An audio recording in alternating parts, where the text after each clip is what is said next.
नमस्कार सभी को।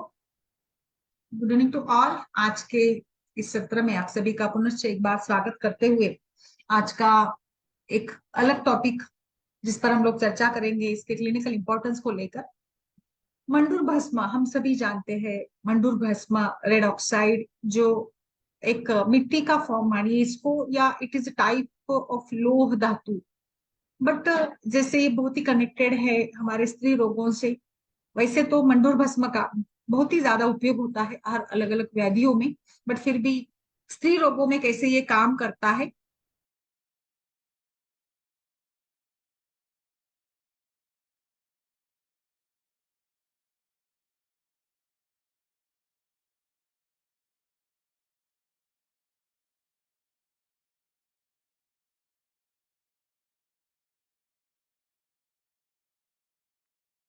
तो इसी को लेकर आज के सत्र में हम लोग डिस्कस करते हैं मंडूर भस्म कैसे बनाया जाता है, इसकी शास्त्रोक्त विधि।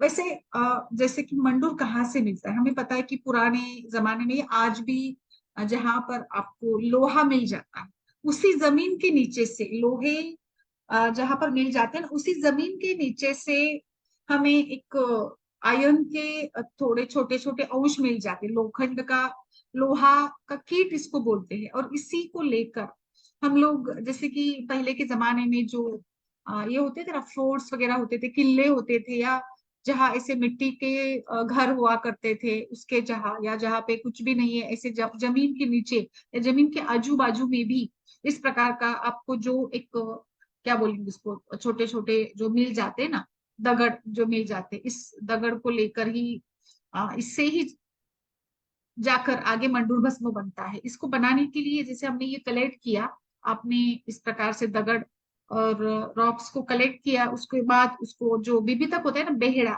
उस के यहाँ, और उसका जो भस्म है बीबी तक का जो भस्म बनेगा, और उसमें क्या करेंगे हम लोग, बीबी तक का भस्म लेंगे और उसी बर्तन में गोमूत्र डाल देंगे। और गोमूत्र में इस जो लोहा लिया है हमने, इस लोहे को बार बार जैसे शोधन किया जाता है ना, इसको बार बार गर्म करने का है। और 21 टाइम्स आपको ये गर्म करने का, फिर उसको उसी बर्तन में उसको ठंडा करने का है, उसको फिर से बुझाने का।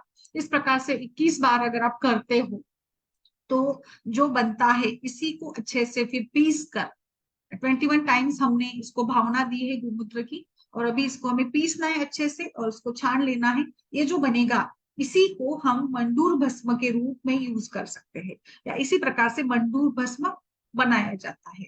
स्त्री रोगों की बात करेंगे तो स्त्री रोगों में इसका बहुत ही ज्यादा, लाइक गर्भिणी पांडु में बहुत अच्छे से इसके रिजल्ट है।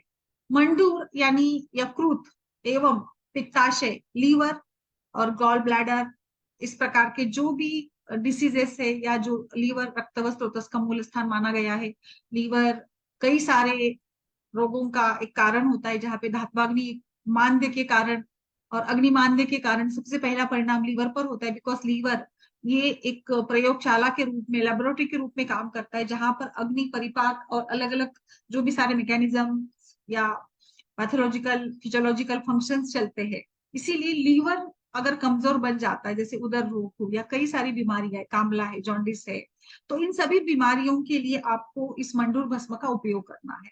अभी थोड़ा सा प्रैक्टिकल पॉइंट ऑफ व्यू से बताऊंगी कि हमारे जो महाराष्ट्र के वैद्य है, वो वैद्य कहा करते थे कि मंडूर भस्म का सेवन करते समय, वैसे तो कोई परहेज रखने की आवश्यकता नहीं है, बट एक प्रैक्टिकल एस्पेक्ट इसके बारे में ये कहा जाता है कि ये जो मेडिसिन है, ये जो भस्म है, ये मुख्य रूप से रक्त धातु पर काम करता है, रक्त धातु को बढ़ाने का काम करता है, और इसी के साथ साथ मेद को कर्षित करने का, यानी मेद को रुक्ष कराने का भी ये काम करता है। और इसीलिए इसको गोमूत्र के साथ अनुपान के रूप में दिया जाता है। तो मुझे लगता है कि गोमूत्र शुद्धिकरण के लिए भी गोमूत्र ही यहाँ पे वर्णन किया है ग्रंथों में, और फिर अनुपान के रूप में भी गोमूत्र का ही वर्णन बताया जाता है।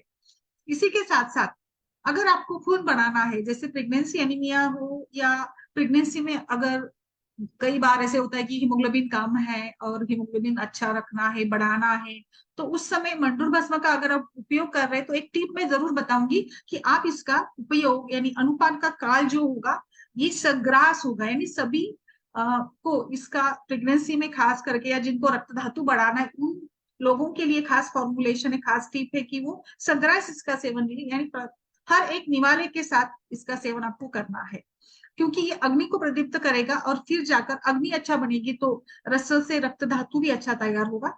और अगर आपको बाकी कुछ इसके लिए धातु का बल बढ़ाने के लिए इसका प्रयोग करना है तो आप इसका खाना खाने के बाद उपयोग कर सकते हैं। बट केवल रक्त धातु को बढ़ाना है तो सग्रास इसका सेवन करें तो अच्छे से डाइजेशन इंप्रूव होकर मेटाबॉलिज्म अच्छा इंप्रूव हो जाएगा और फिर रक्त धातु अच्छा बनेगा। इस प्रकार का एक यहाँ पे अनुभव मिलता है। इसी के साथ थोड़ा और मैं इसमें पथ्यापत्य भी बताना चाहूंगी। ये जो मेडिसिन है खास रूप से रक्त धातु पर कार्य करता है, इसीलिए आपको एनीमिया के पेशेंट के लिए साथ में जो रक्त धातु की मात्रा या गुण द्रव्य कार्य के रूप में जो जो यूज करना है, इसमें खास रूप से दाड़िम का प्रयोग करें आप, ऑरेंजेस का प्रयोग करें यानी आम्ल फलों का प्रयोग करना है, इसमें द्राक्षा मुनक्का का प्रयोग जरूर करें, इसमें खजूर का प्रयोग करें और नारियल का प्रयोग करें। नारियल खाने में या नारियल के जो भी व्यंजन बना सकते हैं उस रूप से दे। फिर घी और दूध, इन सभी का प्रयोग आप अच्छे से करते रहेंगे तो रक्त धातु की मात्रा बढ़ाने के लिए बहुत अच्छा फायदेमंद होगा। इसी के साथ एक हमारे वैद्य अनुभव बताते हैं कि दही का सेवन इसके साथ नहीं करना है। अगर दही का सेवन करेंगे तो दही यहाँ पे सूजन बढ़ा देगा, शोफ बढ़ा देगा, क्योंकि पांडु में ऑलरेडी शोफ होता है। तो इसीलिए दही का सेवन निषिद्ध माना गया है मंडूर भस्म का सेवन करते समय। बट अगर जैसे पांडु की चिकित्सा में आचार्य बताते हैं कि छाछ आप पी सकते हो, तो दही को पतला करके छाछ के रूप में आप यूज कर सकते हैं, इसमें नमक डालेंगे तो बहुत अच्छा रहेगा। और अगर आपको दही जब अच्छा नहीं लगता है तो उसको हटा देना भी कोई प्रॉब्लम नहीं है। अगर आप इसी के साथ साथ चावल कभी कभी अभी गुरु माना जाता है मधुर रस के कारण। अभी चावल कैसे बनाया जाता है, उसको कैसे खाया जाता है, इसके साथ भी कई बातें होती है ना कि, तो अगर आप इसी चावल का अगर मुरमुरा बनाते हो, राइस फ्लेक्स बनाते हो, तो इस छोटे बच्चे भी इसको अच्छे से खा सकते हैं। इसलिए हम लोग लाजा और लाया मुरमुरा का प्रयोग बहुत बार अनुपान या एनीमिया के केसेस में या जहां पर आपको अग्नि को बढ़ाना है वहां पे बहुत अच्छे, और बच्चों को भी ये अच्छे से, यानी अगर बच्चों में एनीमिया है तो आप इस प्रकार से थोड़ा सा ख्याल रखें कि खान पान में क्या क्या आपको देना है। अगर आप मंडूर भस्म का प्रयोग कर रहे हैं तो इसके साथ में ये सारी बातें आपको ध्यान में रखनी है। कई बार जब एनीमिया के केसेस आते हैं तो बहुत सूजन वगैरह होती है, तो इसमें ये अनुभव भी होता है कि अगर आप शहद के साथ मंडू भस्म का प्रयोग कराते हो और उसके ऊपर से अगर गोमूत्र का अनुपान के रूप में प्रयोग करते हो तो बहुत ही जल्दी सूजन कम होती है और अच्छे से लीवर और स्प्लीन दोनों के फंक्शन में इंप्रूवमेंट मिल जाती है। और पेशेंट मतलब जल्दी ही, जैसे उसमें पांडुता दिखती है ना, सफेदी होती है, वो कम होकर फिर वो उसका कलर प्राकृत होता है, रक्त धातु अच्छा बनता है तो उसकी स्किन, गाल या सभी शरीर के भाव अच्छे से पिंकिश होने लगते हैं। और इसी प्रकार से ये मंडूर भस्म बहुत अलग अलग केसेस में, जहां पर खास करके मैं बताना चाहूंगी कि प्रेगनेंसी एनीमिया या बच्चों में जो एनीमिया है इसके लिए इसका बेहद अच्छा उपयोग आपको मिलेगा। और वहां पे आप इसका जरूर प्रयोग करके देखिएगा किस प्रकार से ये काम करता है। पांडुता में या प्रेगनेंसी एनीमिया की बात करेंगे तो इसमें कई बार अग्निबान में भी होता है, हमें पता नहीं चलता या हम लोग इतने डीप लेवल तक नहीं जाते हैं। बट सच में अगर आप गर्भिणी पांडु की बात करेंगे तो खास रूप से आयरन डिफिशियंसी एनीमिया अगर है प्रेगनेंसी रिलेटेड, या ऐसे भी आप अगर पांडु के केसेस खास करके आयरन डिफिशियंसी एनीमिया में इसके रिजल्ट्स आपको बहुत अच्छे मिल जाते हैं। जैसे मैंने बताया कि इसका जो भी स्टडीज हुए हैं इसके साथ, और अगर आप रसव स्रोतस की बात करेंगे, आप रक्तव स्रोतस की बात करेंगे तो पित्तधरा कला जो कि अमाशय और पक्वाशय के यहाँ पे स्थित है, और इसी पित्तधरा कला को हमें अच्छे से इंप्रूव करना है। इसी के पास में गृहिणी अवयव है जो कि डाइजेशन में बहुत अच्छा बड़ा मेजर रोल प्ले करता है। गृहिणी में पित्त दोष रहता है, यानी कहीं ना कहीं पित्त दुष्टि ये पांडु का कारण होता है, तो गृहिणी दुष्टि भी हम लोग इसको समझ सकते हैं, यानी डाइजेशन कम हुआ है। और अगर गर्भावस्था हो तो गर्भवृद्धि के कारण भी कई बार डिओडिनम जो होता है ना वो कॉम्प्लेक्स होता है और इनडाइजेशन काफी पेशेंट्स में होता है। गर्भिणी स्त्री में शुरुआत के पहले ट्राइमेस्टर में एनोरेक्सिया, अन्न पचन ठीक से नहीं होता है, तो फिर धीरे धीरे इसका रिजल्ट आपको गर्भिणी पांडु में कन्वर्ट होता है। आचार्य सुश्रुत ने यही बताया कि गर्भावस्था में गर्भ की वृद्धि के कारण उसके जो नियरेस्ट ऑर्गन्स है उस पर भी थोड़ा सा कॉम्प्रेशन आता है, कई बार फिर इंटेस्टाइन पर आकर आगे जैसे मलावष्टंभ होता है, कई बार यूरिनरी ब्लैडर पर भी इसका प्रेशर आते तो बार बार मूत्र प्रवृत्ति होने लगती है, तो गृहिणी पर भी इसका दबाव पड़ता है, जिसके साथ फिर अग्नि विकृति, और अग्नि विकृति का रिजल्ट होगा कि धातु का बल कम होगा या धातु ठीक से नहीं बनेगी। और इसीलिए गर्भिणी पांडु में जो भी सारे अग्निमान श्वास या कभी कभी सूजन आना है और दौर्बल्य है, कभी कभी चक्कर आ जाता है, अगर आपका गर्भिणी का जो एचबी है वो आपको 8 से नीचे अगर मिल जाता है तो उसमें साथ में आपको कुछ और भी सोचना पड़ेगा। 8 से 10 के बीच की अवस्था के लिए ये बहुत ही ज्यादा अच्छे से काम करेगा, और आप क्रॉनिक केसेस में भी दे सकते हैं, ऐसा नहीं है। अभी जैसे कि हमें पता है कि गर्भी अवस्था में आयरन की डिमांड बढ़ जाती है, अगर उस मात्रा में उस प्रोपोर्शन में गर्भिणी खा नहीं रही है, इंटेक कम है और रिक्वायरमेंट ज्यादा है, बच्चे का भी पालन पोषण करना है, तो इंक्रीज डिमांड आयरन की है, आयरन इंटेक कम हुआ है, या अगर अग्नि मांद्य हो या डिस्टर्ब मेटाबॉलिज्म ऑफ आयरन, तो इसके साथ भी आपको ये एक्स्ट्रा डिमांड यहाँ पे है और आप इसको फुलफिल नहीं कर रहे तो एनीमिया तो डेवलप होगा ही होगा। और इसीलिए आपको ये जो मंडूर भस्म है ग्रंथोक्त, तो इसको मंडूर भस्म हम लोग कहते हैं, जो लोह धातु का ही एक फॉर्म माना जा सकता है। इसके गुणों की बात करेंगे तो इसका वीर शीत है, और इसका रस वैसे तो कषाय है, विपाक कटु है, ये तीनों दोषों पर काम करता है, बट खास करके पित्त दुष्टि, इसीलिए मैंने बताया कि पांडु एवं कामला एवं यकृत जन्य विकारों में इसका बहुत अच्छा इफेक्ट है।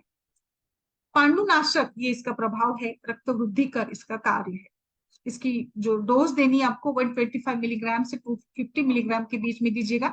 और जैसे मैंने बताया कि आपको सरग्रास या खाना खाने के बाद इसका सेवन करवाना है, दिन में 2 बार। अगर आप गोमूत्र का यूज करते हो तो बहुत अच्छे से उपयोग होगा। हाँ, बट जैसे अभी हम गर्भिणी स्त्री हो या अगर पित्त प्रकृति की व्यक्ति है उसमें करेंगे तो गोमूत्र का सेवन थोड़ा सा ये हो सकता है, तो वहां पे हम लोग शहद के साथ इसका प्रयोग कर सकते हैं बहुत अच्छे से, उसके साथ भी शहद के साथ भी आपको रिजल्ट आएगा। बट जैसे मैंने बताया कि आप इसको इसके साथ जो खान पान है या इसका डोज है या बाकी सारी जो भी बातें हैं उसको भी आपको ध्यान में रखना होगा। तो गर्भिणी पांडु के लिए सुश्रुत संहिता में और चरक संहिता में, काश्यप में भी खिल स्थान में इसी प्रकार के रेफरेंसेस मिल जाते कि गर्भिणी पांडु में या आयरन डिफिशियंसी एनीमिया में इस मंडूर भस्म का काफी अच्छा रोल है।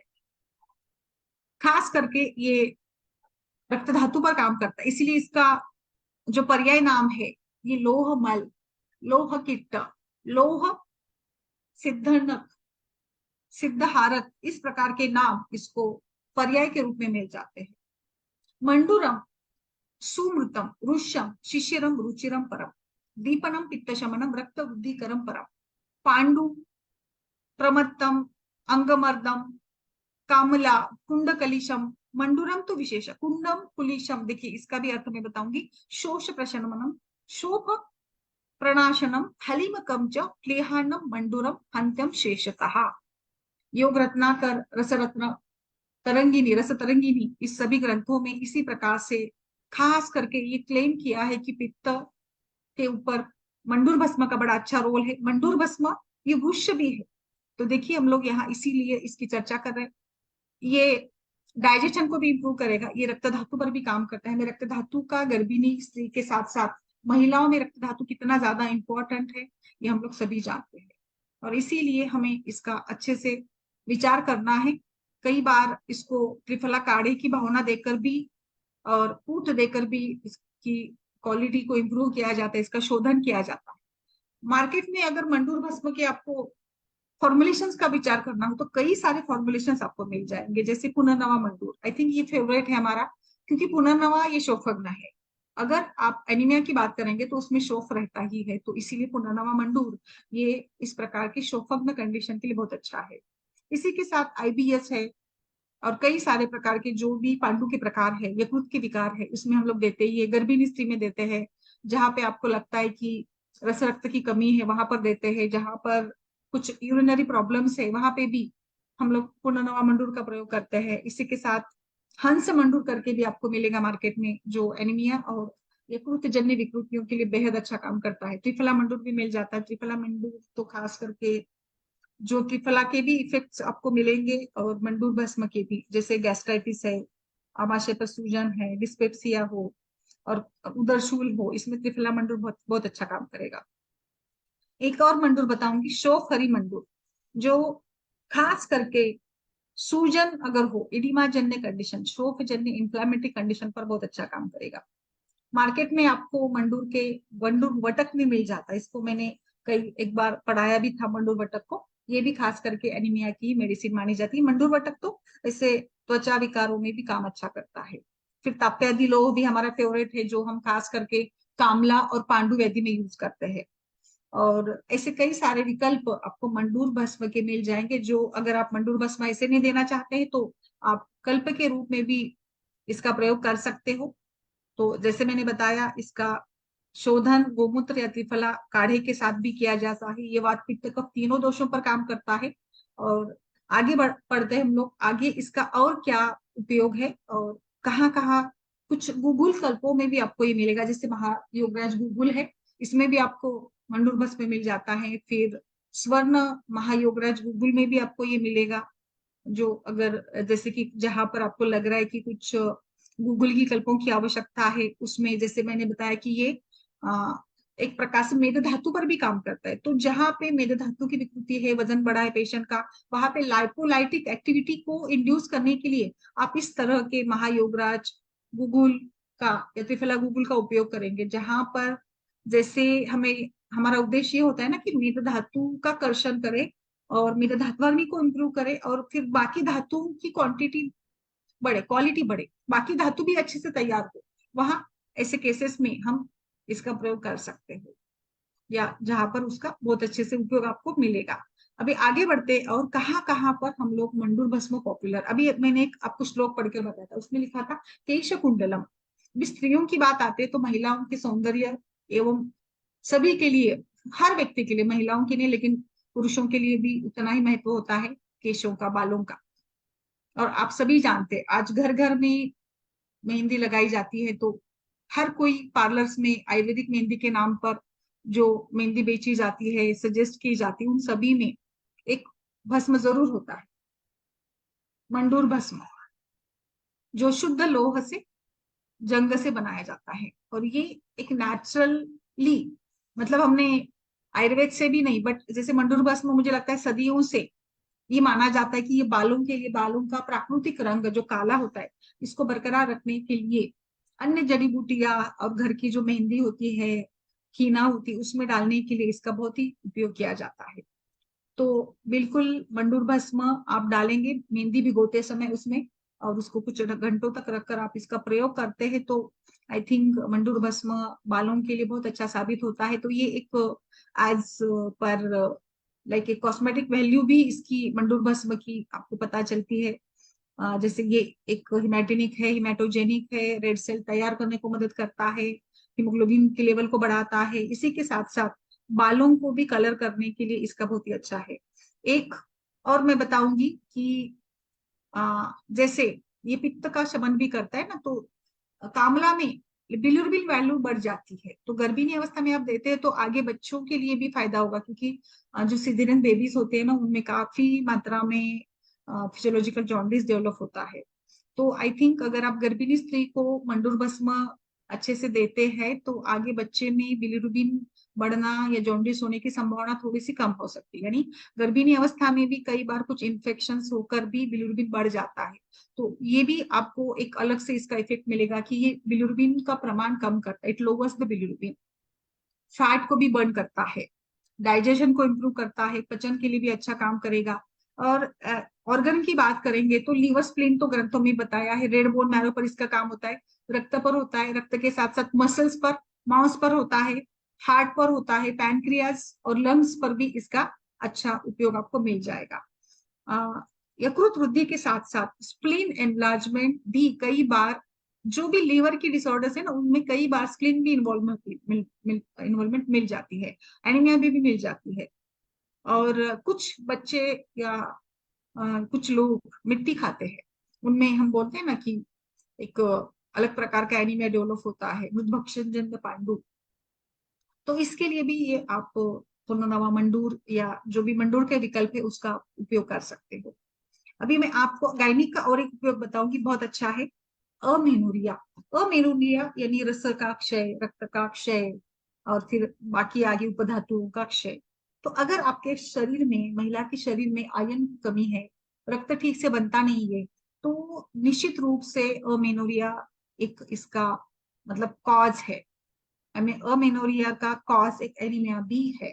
सेकेंडरी अमेनोरिया या कभी कभी प्राइमरी अमेनोरिया का भी ये कॉज होता है, या जिसमें इरेगुलर पीरियड्स है। तो आपको हमने मतलब पहले भी मैंने पढ़ा था कि खून से कितनी मात्रा में आयरन का लॉस होता है और महिलाओं के शरीर में आयरन का कितना ज्यादा इंपॉर्टेंस है। तो इसीलिए अमेनोरिया हो, अलिगोमेनोरिया हो, सेकेंडरी अमेनोरिया हो, डिसमेनोरिया हो, इन सभी में भी आप इस प्रकार से मंडूर भस्म का प्रयोग कर सकते हो। इसी के साथ जनरलाइज्ड डिबिलिटी को, जो कई बार तो एज भी ठीक रहता है बट फिर भी पेशेंट को थकान लगती है या उसको इतना काम करने का स्टेमिना नहीं होता है, तो ऐसे केसेस में भी आप मंडूर का कोई भी विकल्प चुनिएगा, बेस्ट आपको रिजल्ट मिलेगा। बच्चों में मुर्दुस रिकेट्स विटामिन डी डिफिशियंसी का एक बहुत ही मतलब कॉमन डिसीज मिल जाता है, जिसमें भी मंडूर भस्म आप प्रवाल, मुक्ता पिष्टी या गुड़ूची के साथ दीजिएगा, बेस्ट आपको रिजल्ट मिलेगा। बिकॉज ये आयरन को भी सप्लीमेंट देता है, तो और बोन मैरो इसको बनाती है। तो निश्चित रूप से इसका प्रयोग अस्थि धातु या ऑस्टियोमलेसिया, जिसमें रिकेट्स में जैसे बोन की ब्रिटलनेस बढ़ जाती है ना, उनमें भी आपको बहुत इफेक्टिव इसका उपयोग मिलेगा। आयरन डिफिशियंसी के साथ साथ एक माइक्रोसाइटिक एनीमिया करके भी मिल जाता है, जिसमें रेड सेल्स बहुत ही माइक्रो बन जाते हैं, छोटे छोटे बन जाते हैं। जैसे उसका प्रॉपर शेप जो 7.2 डायमीटर होना चाहिए ना आरबीसी का, वो नहीं होता है, तो छोटा होता है आरबीसी का साइज, जिसके साथ इसकी haemoglobin carrying capacity, oxygen carrying capacity reduce होती है। और ऐसे में भी आप माइक्रोसाइटिक एनीमिया में भी आप इसका प्रयोग कर सकते हैं। ऐसे ही पेशेंट आपके पास आया, वो बोलता है कि नहीं मुझे तो मतलब थकान लगती है, कभी कभी सांस फूलती है, कुछ काम नहीं कर पाता हूँ, भूख अच्छे से नहीं लग रही है, तो ये कहीं ना कहीं लक्षण आपको ले जाते हैं एनीमिया की तरफ। इसी के साथ महिलाओं में मेंसेस रेगुलर नहीं है, या कष्टार्तो है, या एल्बोमेनोरिया है, ऐसे केसेस में भी आप मंडूर भस्म एवं मंडूर के कल्पों का प्रयोग कर सकते हो। शोफ के हर केसेस में करिएगा। शोफ के केसेस में आप पुनर्नवा रिष्ट या पुनर्नवा के साथ मंडूर का प्रयोग करिएगा, जो सच बहुत अच्छे से और बहुत बेनिफिशियल और इफिशियंटली सूजन को कम करेगा। और मैंने अभी जो मिट्टी वाला मृत भक्षण बताया था, उसमें भी एक मिट्टी खाने की होती है ना, कुछ लोग अनाज को भी साफ करते करते उसके अंदर की मिट्टी और छोटे छोटे जो खड़े होते हैं उसको खा लेते हैं, चौक खा लेते हैं, ऐसे भी कुछ भी खा लेते हैं। तो उनमें भी उस केसेस में भी जो आप रिसर्च बताते कि मंडूर भस्म प्रवाल पिष्टी के साथ दीजिएगा, तो मिट्टी खाने की इच्छा नहीं होती है।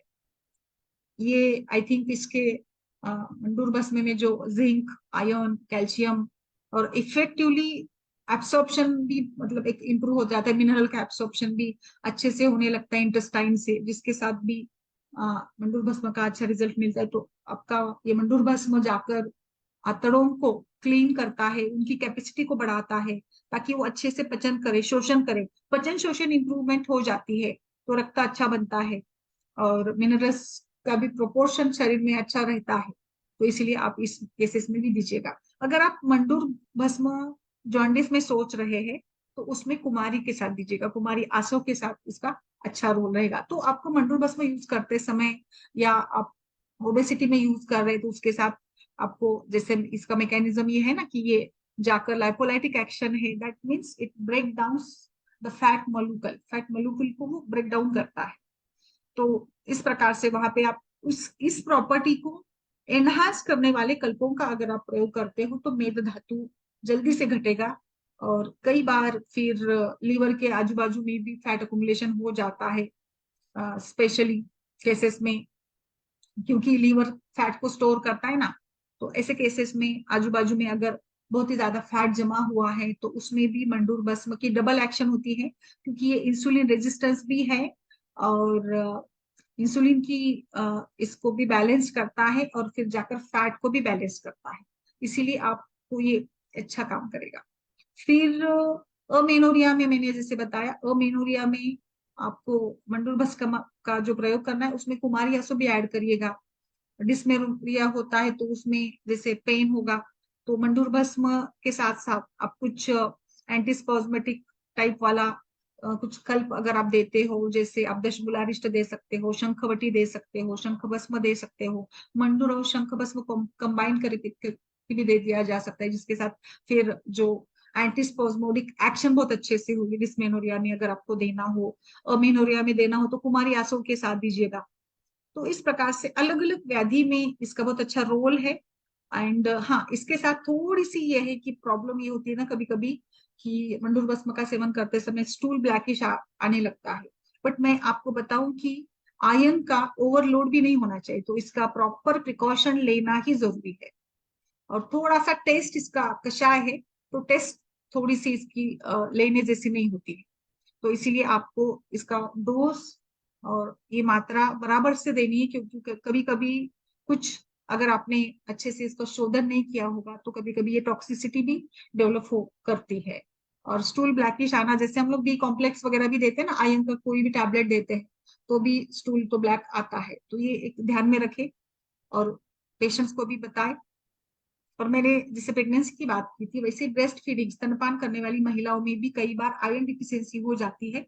तो आप वहां पर भी उसका यानी सूतिका अवस्था या सूतिका जन्य पांडु में भी इसका बहुत अच्छे से रिजल्ट आपको मिलेगा, वहां पर भी आप इसका प्रयोग कर सकते हैं। मंडूर भस्म बहुत आराम से आपको मिल जाता है, बहुत ज्यादा कॉस्टली भी नहीं है ये।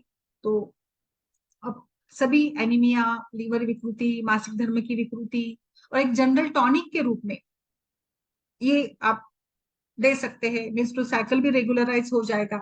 एक और बताना रहेगा कि त्वचा विकारों में भी इसका काफी अच्छा। अभी त्वचा विकारों की बात करेंगे तो आई थिंक त्वचा में कैसे काम करेगा, जैसे रक्त धातु से ही त्वचा का पोषण होता है, और इसी रूप से अगर रक्त की मात्रा अच्छी होगी, ब्लड सर्कुलेशन अच्छा होगा, तो त्वचा का जो टेक्सचर है, स्किन का टेक्सचर है, वो भी अच्छा रहेगा, त्वचा का पोषण अच्छा रहेगा, तो त्वचा विकृतियां वैसे भी कम हो जाएंगी। और इसीलिए त्वचा विकृतियों में भी इसका रिजल्ट मिलता है या इसका प्रयोग आप कर सकते हो। एंड इस प्रकार से मैंने कई सारे वैरायटी के मंडूर भस्म के आपको उपयोग बताए हैं, कैसे कहाँ पर उपयोग करना है। कभी कभी कुछ पचन की भी विकृतियां हो तो आप दे सकते हैं प्रेगनेंसी और बाकी मिट्टी खाने की आदत छुड़ाने के लिए, तो ये बेस्ट ही है। आज भी मैंने देखा ना कि कुछ महिलाओं को, बच्चों को मिट्टी खाने की आदत होती है, कहीं पर भी मौका मिल जाता है तो वो खा लेते हैं। बट हाँ, इसी के साथ जो टिप्स मैंने बताई थी कैसे सेवन करना है, कहाँ पर सेवन करना है, वो भी जरूर आप याद रखिएगा और इसका प्रयोग करिएगा अपने पेशेंट्स में। आपको बहुत अच्छा रिजल्ट मिल जाएंगे। तो अभी मैं आप सभी से चाहूंगी कि आप भी अपना अनुभव बताएं कि मंडूर भस्मा कहाँ पर यूज कर सकते हैं। मैंने बालों का कलर के लिए तो बताया था, बट आज के जमाने में एजिंग, अर्ली एजिंग की भी काफी समस्या है। तो बिल्कुल जो भी रिंकल्स है या ग्रेइंग ऑफ हेयर्स है, हेयर फॉल है, इन सभी में त्रिफला और मंडूर ये एक बेस्ट कॉम्बिनेशन। आप मेहंदी लगा रहे तो इसमें त्रिफला भी डालिएगा और मेहंदी भी डालिएगा, बेस्ट आपको ये मिल जाएगा। 3 महीना इसको कंटिन्यू लेना है आपको। त्रिफला चूर्ण के साथ ऐसे भी आप खा सकते हो। वो यहाँ पर हमारे वैद्यों ने ये बताया कि जो अर्ली एजिंग है इसको ये मंडूर भस्म त्रिफला चूर्ण रोकता है, क्योंकि त्रिफला को रसायन भी है। तो बहुत अच्छे से पेशेंट की इम्प्रूवमेंट होती है, उसका शरीर मजबूत बन जाता है और वृद्धावस्था जल्दी नहीं आती। तो ये एक अलग सा उपयोग है इसका। हाँ, एक और मैं बताऊंगी कि ये वृषभ मैंने श्लोक पढ़ा था, उसमें वृक्ष बताया था। तो वृक्ष कैसे काम करेगा, इसको आपको देना है वानरी गुटिका के साथ। तो ये स्पर्म काउंट बढ़ाता है, और फ्रिजिडिटी वगैरह हो तो ये उसको भी इंप्रूव कर देता है, और अंडकोश को भी ये बल देने वाला बताया। सो इस प्रकार से। हाँ, एक और लास्ट में बताऊंगी। आजकल आंखों की समस्या बहुत ज्यादा है, नंबर बढ़ रहा है, बहुत ज्यादा इंटरनेट का यूज है, कभी कभी आंखें लाल हो जाती है, और बार बार जिन पेशेंट्स में बार बार चश्मे का नंबर बढ़ रहा है, इसमें भी मंडूर भस्म आपको त्रिफला चूर्ण, ज्येष्ठमध चूर्ण और दालचीनी के साथ इसे लेकर शहद और घी के साथ, मतलब उसका समान प्रपोर्शन नहीं रखना है शहद और घी का, विषम प्रमाण में देना है, मतलब एक का प्रमाण कम रखे दूसरे का ज्यादा रखे।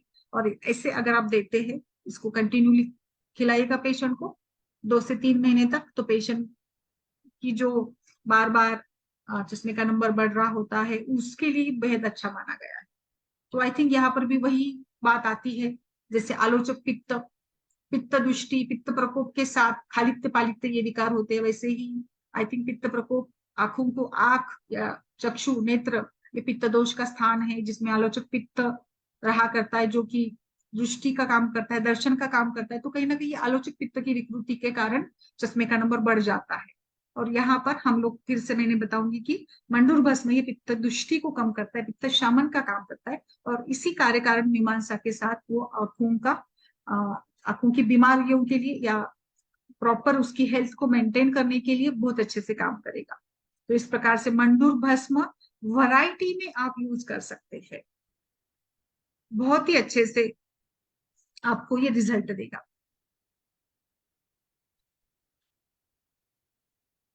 एक चलिए अभी आप हम लोग डिस्कस करते, फिर लास्ट में मैं एक और उसका उपयोग बताऊंगी। यस मैम, नमस्ते सभी को। माधुरी जी, संपदा जी, सुचिता जी, बोलिए मैम। नमस्कार माधुरी जी, नमस्ते मैम। हैप्पी कैसी हुई Diwali Diwali? Ma'am. Late happy Diwali. हाँ लेट हैप्पी दिवाली मैम। क्यों आप पहले नहीं दिया आपने हैप्पी दिवाली? आप गायब हो गई थी, कहाँ थी? मैम मैं बिजी थी ना, घर में ही बहुत सारे मेहमान आए थे। ये बनाओ, फराळ बनाओ, सासू माँ के ये रहते थे डिमांड। तो वो सब पूरे करने में टाइम जाता था मेरा। क्या क्या बनाया था, क्या क्या बनाया था?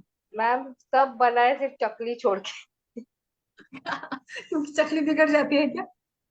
हाँ बिगड़ जाती नहीं मैम, एक्चुअली मेरे को है शोल्डर पेन होता है। और मैं आई थिंक सो मुझे दोनों फ्रोजन शोल्डर हुए हैं, ऐसे लग रहा है अभी वो। तो मैं बोली थी नहीं, पर वो नहीं मानते तो करना पड़ता है मैम, क्या करे। नहीं, फिर वो मैं बोली चकली का मैं नहीं करूंगी पापा, वो है ये हो जाएगा। उसको ये अच्छा। करना पड़ता है ना, प्रेस करना पड़ता है ये सब। तो वो छोड़ के मैंने किया था बात। और उसके अच्छा, साथ क्लिनिक भी आने का मैम, ये सब करके। क्योंकि 3-4 दिन छुट्टी तो होगी ना दिवाली की। हाँ तो मैंने एक्चुअली एक ये भाऊबीज के दिन फर्स्ट डे ही वो लिया था। पाड़वा के दिन मैं शाम को आई थी मैम। मैं थोड़ा देर अच्छा। पूजा तो करते, और धनतेरस के दिन मैं आई थी मैम, क्योंकि पूजा हाँ, रहती पूजा के लिए आना पड़ता है क्लिनिक है, में, ये तो पड़ता बात है ना। सच है। तो फिर थोड़ा बिल्कुल। देर बैठ जाती हूँ, क्या करे कोई आए। नहीं नहीं नहीं, अच्छा भी लगता है वैसे थोड़ा सा, बट जैसे त्योहार के दिन हमारी धनवंतरि की पूजा, धनवंतरि डे के हाँ दिन फिर लक्ष्मी पूजन भी करना पड़ता है ना। करना पड़ता है, इसके इसके महाराष्ट्र ध्यान। में तो चलता है कि लक्ष्मी पूजन करो जाकर दुकान में, और हाँ जहां पर भी आपका दवाखाना हो वहां पर भी, कहीं पर भी जाकर, है ना। करना पड़ता है। और यस, धनतेरस के दिन धन्वंतरी पूजन करना पड़ता है। बिल्कुल बिल्कुल। पाड़वा के दिन मैम वो हार भी लगाना पड़ता है ना अपने को, तोरण आके ये सब, तो फिर वो हम्म। मैडम प्योर मंडूर भस्म किधर मिलता है? मैम मिलता है ना, सभी, बैद्यनाथ का हाँ है। सभी कंपनियों का है, बैद्यनाथ का है, यस बहुत सारी कामेश्वर कंपनी। का भी है, मिलता है मैम। यस, एएनसी पेशेंट में अच्छा उपयोग है पुनर्नवा बहुत मंडूर अच्छा है का। मैम, बहुत अच्छा है। इसीलिए मैंने आज ना वही लिया, क्योंकि इसको ऐसे अलग से मैंने कभी पढ़ाया नहीं था, इसलिए मैंने सोचा कि इस पर थोड़ा और ज्यादा हम लोग चर्चा करें, डिस्कस करें कि कहाँ कहाँ यूज कर सकते हैं। मैडम डोसेस का? 125 मिलीग्राम से 250 मिलीग्राम, बट कुछ केसेस में जैसे इसका डोज 50 मिलीग्राम भी चलता है। मैम 60 मिलीग्राम भी होते थे। हाँ, 60 मिलीग्राम भी ओके होता है। आप बीआईडी? इसको कंबाइन करके भी दीजिएगा गायनाकोलॉजिकल डिसऑर्डर्स में, जैसे अभी मैंने बताया ना, इसके हाँ साथ प्रेगनेंसी में बहुत अच्छे से रहेगा। वीकनेस और खाना खाने के प्रेगनेंसी ये बाद ना? महिलाओं की कॉमन समस्या होती है ना। हाँ, खाना बोलिए खाने मैम। के बाद ना मैडम? नहीं, अभी इसमें मैंने दो प्रकार से बताया था। जैसे अगर आप रक्त धातु को ही केवल बढ़ाना चाहते हैं तो हमारे एक वैद्यराज थे, वो बताते थे कि खाने के हर निवाले के साथ इसको खाइएगा रक्त धातु के लिए। और अगर आप ओवरऑल इसका इफेक्ट चाहते हो, रक्त धातु भी अच्छा बने और पुष्टि हो, तो खाना खाने के बाद इसका प्रयोग करें, ऐसे था। मतलब उनका ये था कि एनीमिया में देना है तो सग्रास दीजिएगा, ताकि वो हर घास घास के साथ चला जाएगा ना, तो वो अग्नि को इम्प्रूव करेगा। कितने दिन तक अग्नि दे इंप्रूव सकते हैं? रहेगी तो डाइजेशन अच्छा चलेगा, तो रस धातु अच्छा बनेगा, तो रक्त अच्छा बनेगा, वो कंसेप्ट के साथ वो बताते थे। और बाकी अगर आपको ओवरऑल सभी धातु पर इफेक्ट चाहिए तो आप खाना खाने के बाद दीजिएगा, ऐसे था। मैक्सिमम कितने दिन देना? आ, आप देखिए इसका लोड, डोज कम करके आप ज्यादा दिन दे सकते हैं, डोज मत बढ़ाइएगा, क्योंकि आयरन लोड भी होता है ना, आयरन को डाइजेस्ट लोड अगर हो जाता है तो लिवर पर भी लोड आता है, क्योंकि इसको भी मेटाबॉलिज्म काम करना पड़ता है, इसको डाइजेस्ट करना पड़ता है, तो भस्म का डोज वैसे कम ही होता है, तो आप ब्रेक देकर यूज करिएगा। ओके। ऐसे अगर आपको लग रहा है कि लाइक ज्यादा समय अगर यूज करेंगे तो ये होगा, तो ब्रेक देकर अच्छा करेंगे। एक महीना थैंक यू। कंटिन्यू यूज करिएगा, फिर बाद में थोड़ा सा ब्रेक देकर और यूज करिएगा, इससे चल सकता है। ये चालू किया तो मॉडर्न कुछ नहीं देने का, मॉडर्न ही आ, रखने। कैल्शियम, हाँ थोड़ा सा वो देखिए, कैल्शियम विटामिन डी वगैरह चल सकता है ना साथ में। हाँ, हिमेटेनिक नहीं। हम्म। Thank you ma'am. मैं और इसके साथ एक बताऊंगी मैं कि अगर आपको ब्रदर वगैरह में भी कभी कभी इसका प्रयोग करते हैं ना, कि लाइक थकान होती है, फटीग होती है, तो कई बार एनीमिया के केसेस में पेशेंट को बहुत ज्यादा ब्लीडिंग भी होती है, तो उसमें हमें एनीमिया को करेक्ट करना पड़ता है, ये भी एक कारण होता है कई बार एनीमिया। तो वहां आपको प्रदर रोग में अगर यूज करना है तो आप इसको सुवर्णमाक्षिक के साथ दीजिएगा। और अगर आपको अनार्थों में यानी ओलिगोमिनोरिया में या अमिनोरिया में यूज करना है तो वहां पे आप अभ्रक भस्म के साथ दीजिएगा, अभ्रक भस्म के साथ। Okay ma'am. हम्म। और फिर पांडु में देना है तो लोह भस्म के साथ दीजिएगा।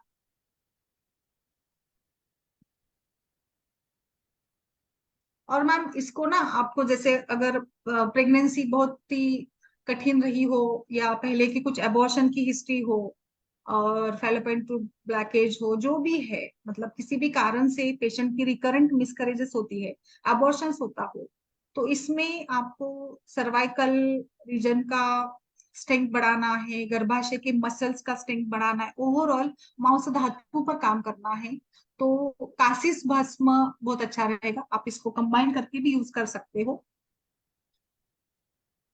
कासिस बस और का डोज मैडम उतना ही। अ, उसको भी हम 125 मिलीग्राम यूज करेंगे, दोनों 125 करके दीजिएगा।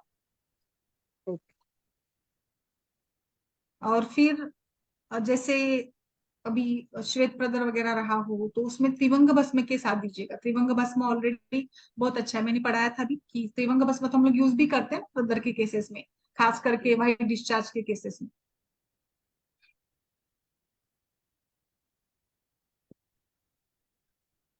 क्योंकि त्रिभंग जो भस्म है ये यूट्राइन मसल को स्ट्रेंथ देता है, और इनफर्टिलिटी के लिए भी देते हैं। त्रिभंग भस्म, चंद्र प्रभावटी, ऐसे कॉम्बिन करके देते हैं ना श्वेत प्रदर के केसेस में। और ये त्रिभंग शुक्र यानी पुरुषों के स्पर्म के लिए भी बहुत अच्छा काम करता है, वाजीकरण है ना त्रिभंग भस्म। यस। एक अभी कल मैं आपको ना केवल भस्मों का ही सेशन लेते कल के इसमें, कि स्त्री रोगों में कहाँ कहाँ कौन से भस्म यूज करें, चलेगा? अच्छा रहेगा ना? चलेगा। हाँ चलेगा। ऐसे ऐसे अच्छा रहेगा सभी को। यस मैम, ये मैडम प्रवास फिर उसका पीडीएफ भी आप दीजिए मैं बनाती पीडीएफ। हूँ अभी, हाँ। जैसे जैसे समय मिलेगा वैसे वैसे मैं बनाती हूँ इस पीडीएफ को। ओके। और बोलिए सुचिता मैम, आप बोलिए, आपकी दिवाली कैसी रही संपदा जी? हाँ अच्छी थी मैडम। आपकी? Best best. अभी चलो थोड़ा 3 4 दिन गैप हो गए, तो चलो थोड़ा सा तो बीच बीच में, क्योंकि अभी चल रही दिवाली तो अभी चलती रहेगी 15 दिन तो फिर भी लाइक ऐसे होता है कि चलो गैप ज्यादा होता है करके मैंने ये किया, फिर बीच में मिले नहीं तो ऐसे खाली खाली भी लगता है आदत हो हाँ गई है ये। ना, आधा घंटा भी अगर सेशन हो जाता है तो ठीक लगता है। हाँ मैम, और ऐसा लगता है कि सब कट ऑफ हो गया, बोलते हैं ना, नहीं यस, आए घर तो। वाले बोलते हैं अभी चालू हो गया है क्या, मैं बोला हाँ चालू हो गया अभी नहीं, घर वाले हम लोग ने गैप लिया तो उनको लगता है कि अच्छा है, काम करो करो। फिर मैं बोलती, इसलिए मैं लेक्चर सुनने को वही तो, इसीलिए फिर चलो ज्यादा भी गैप दे देंगे तो फिर और कुछ निकलेगा, इससे अच्छा है चलो काम में जुट जाओ ऐसे। ओके, और किसी का कुछ हो तो बताइए केसेस। मैम, ये जो आपने मंडूर भस्म का बाल के लिए बोला था ना, वो मैं करती हूँ बालों के लिए। यस सभी, यस मैम, बहुत बहुत अच्छा होता है इसका। का और कलर सभी रहता है ब्लैक। सभी पार्लर्स में इसका प्रयोग करते हैं, पार्लर वालों को ये सब कुछ फॉर्मुलेशंस पता है, त्रिफला चूर्ण डाल देते हैं, मंडू डाल देते हैं। और मैंने भी काफी बार इसका मतलब ये किया है, एक्सपीरियंस किया है, और सभी लोग करते हैं, मंडूर भस्म डालते ही है। और कैसे करती है आप कैसे करती बताइए माधुरी, पार्लर में या बालों के लिए कैसे करती है इसका प्रयोग? मैं अपने ही बालों के लिए करती हूँ, बाकी का हाँ ऐसा वही किसी। कैसे करती है? मैम मैं ये ऐसे मंडूर भस्म, थोड़ी सी मेहंदी बोलते हैं ना, और अपना ये नीलिनी चूर्ण रहता है ना, हम्म। नीलिनी, हम्म। अ, कौन सा? ये चूर्ण, नीलिनी नीलिनी नीलिनी, नीले नीले। वो भी बालों के लिए रहता है। तो, हम्म। और त्रिफला पाउडर मैम। हाँ त्रिफला भी चलता है, यस हाँ त्रिफला मैं भी डालती हूँ, हाँ, यस। ऐसे ये डाल के करने का मैम, तो फिर वो थोड़ा सा मंडूरा तो वो हो जाता है ना ब्लैक वगैरह अच्छे से।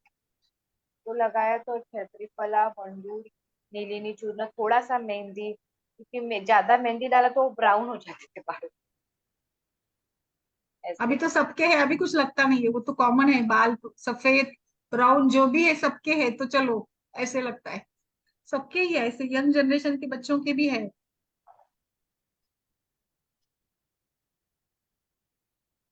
आजकल बहुत ही ज्यादा समस्या है ना बालों की, ग्रेइंग भी, और फॉल, हेयर फॉल भी, हेयर ग्रेइंग भी, एंड सब कुछ। सो एक लास्ट वाला मैं बताती हूँ, ये भी अनुभूति है। वात रक्त में वात रक्त और कुष्ठ, जैसे कुष्ठ में कई बार ये होता है ना मैम, हाथ पैर के जो अंगुलियां होती है ना, वो सूजन आती है। और बहुत बार लाइक वहां पे लेप्रेसी का भी डाउट होता है, कुष्ठ रोग का डाउट होता है, तो ऐसे में क्या करना है आपको? इन सभी मतलब मंडूर भस्म के साथ शुंठ, मिरी, पिपली, त्रिफला चूर्ण, मंडूर भस्म और गुड़ूची, इन सभी को लेकर इसको पेशेंट को पिलाना है।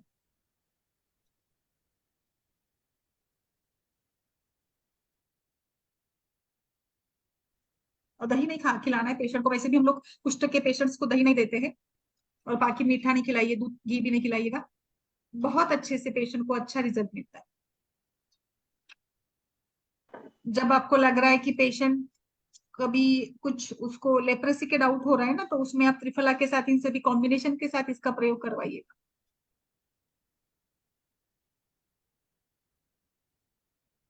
ओके। तो ये एक लास्ट वाला मैं बताना चाहती थी, वैसे वही बहुत ही अमेजिंग से इसके इफेक्ट है वैसे। हर हर वैदि में आप कर सकते हो अलग अलग तरीके से, जैसे मैंने बताया, कंबाइन करके कहाँ पे क्या यूज करना है, और उसके साथ क्या मेडिसिन देनी है, ये भी इम्पोर्टेंट है, किसके साथ क्या यूज करेंगे।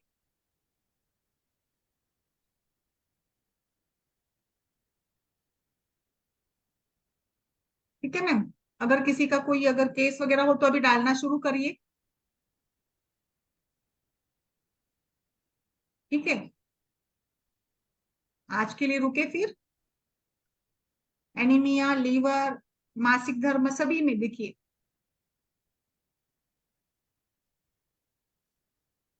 यस मैम, बम्बई में तो मैम सब पोल्यूशन की वजह से सब सर्दी खांसी ही बहुत हुआ।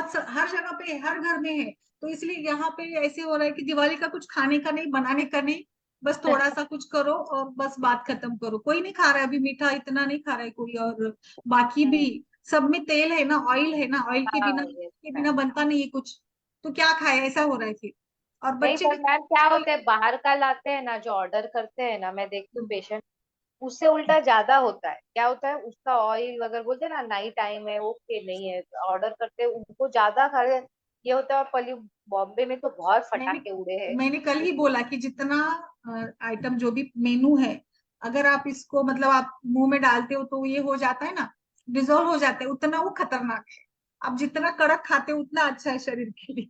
और अगर वो घर क्योंकि का भी थोड़ा बनाया होना तो मैम वो हाँ, हेल्दी क्योंकि रहेगा, उसमें भले वो फिर फलता ये ही ऑयल है। ज्यादा है ना, अगर कोई भी आप शंकर पाले बना रहे, लड्डू बना रहे, एकदम सॉफ्ट है, तो उसमें घी ज्यादा है, ऑयल ज्यादा है, मोहन ज्यादा हाँ डाला है, तो ज्यादा घातक है। आपको टेस्ट अच्छा लग रहा है तो ज्यादा घातक है। आप चकली खा रहे, बहुत ही ज्यादा एकदम ये है ऐसी खुशखुशित है, कुरकुरित है, तो वो आपके हेल्थ के लिए अच्छी नहीं है। ऐसा मैंने कल ही बोला सबको, बच्चों को, सभी को, कि आप ऐसे टेस्ट को लेकर मत सोचिएगा, घर का ही अच्छा होता है वैसे, है ना। चलिए फिर आज के लिए रुकते हैं और फिर कल मिलेंगे। और सारे वैद्यों से भी मैं रिक्वेस्ट करूंगी, डॉक्टर ज्योति जी, डॉक्टर मधु, डॉक्टर सुनील, डॉक्टर राकेश जी, सभी को नमस्कार। और आप भी अपने जो भी व्यूज है मंडूर भस्म को लेकर वो भी डालिएगा कि आपने कैसे कहाँ पर इसका प्रयोग किया है। ओके, नमस्कार।